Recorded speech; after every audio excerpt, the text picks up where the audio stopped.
ബീഹാറിൽ വീണ്ടും പാലം തകർന്നു. കിഷൻഗഞ്ച് ജില്ലയിലെ ബഹാദുർഗഞ്ചിലാണ് പാലം തകർന്നത്. ബീഹാറിൽ ഒരാഴ്ചക്കിടെ തകരുന്ന 4ാമത്തെ പാലമാണിത്. ബൽറാം നെടുങ്ങാടിയുണ്ട് കൂടുതൽ വിശദാംശങ്ങളുമായി. ബൽറാം, എപ്പോഴായിരുന്നു സംഭവം? ആളപായമുണ്ടോ? എന്തൊക്കെയാണ് അറിയാൻ സാധിക്കുന്നത്?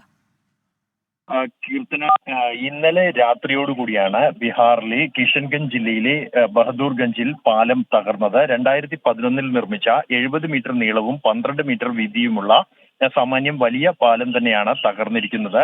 മടിയ നദിക്ക് കുറുകെ ആണ് ഈ പാലം സ്ഥിതി ചെയ്യുന്നത്.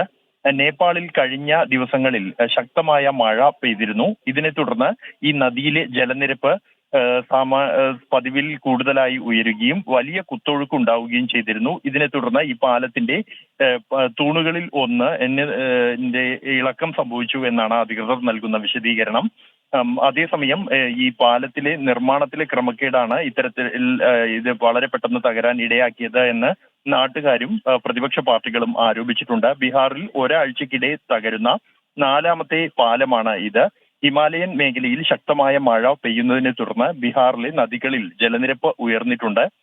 ഇത് തുടർച്ചയായി ഇത്തരത്തിൽ പാലങ്ങൾ തകരാൻ കാരണമായി എന്നാണ് അധികൃതർ നൽകുന്ന വിശദീകരണം. എങ്കിൽ പോലും നിർമ്മാണത്തിൽ വ്യാപക ക്രമക്കേട് നടന്നിട്ടുണ്ട് എന്ന ശക്തമായ ആരോപണം നാട്ടുകാരിൽ നിന്നും ഉയരുന്നുണ്ട്. കഴിഞ്ഞയാഴ്ച തകർന്ന പാലങ്ങളിൽ ഒന്ന് നിർമ്മാണത്തിൽ ഇരിക്കെയാണ് ഒരു സ്ലാബ് പൂർണ്ണമായും തകർന്ന് പാലം ഉപയോഗശൂന്യമായി മാറിയത്. അത് ഉദ്ഘാടനത്തിന് ആഴ്ചകൾ മാത്രം ബാക്കി നിൽക്കുമ്പോഴായിരുന്നു. സമാനമായി 10-20 വർഷം മാത്രം നിർമ്മാണ കാലയളവായ പാലങ്ങളാണ് തകർന്ന ഈ 4 പാലങ്ങളും എന്നുള്ളതും ശ്രദ്ധേയമാണ്. ശക്തമായി ഈ വിഷയം ഉന്നയിക്കാനാണ് പ്രതിപക്ഷത്തിന്റെയും തീരുമാനം. കീർത്തന. ശരി, ബീഹാറിൽ ഒരാഴ്ചയ്ക്ക് ഉണ്ടാവുന്ന അല്ലെങ്കിൽ തകരുന്ന 4ാമത്തെ പാലമാണിത്. മഴ മൂലമാണ് ഇത്തരത്തിലുള്ള അപകടങ്ങൾ ഉണ്ടാവുന്നതാണ് അധികൃതർ അറിയിക്കുന്നതെങ്കിലും ശക്തമായ ആരോപണവുമായി പ്രദേശവാസികൾ, നാട്ടുകാർ രംഗത്തുണ്ട്. നിർമ്മാണത്തിൽ അഴിമതിയാണ് ഇതിന് പിന്നിലെന്നാണ് ആരോപണം. ബൽറാം നെടുങ്ങാടിയാണ് വാർത്തയുടെ കൂടുതൽ വിശദാംശങ്ങൾ നൽകിയത്.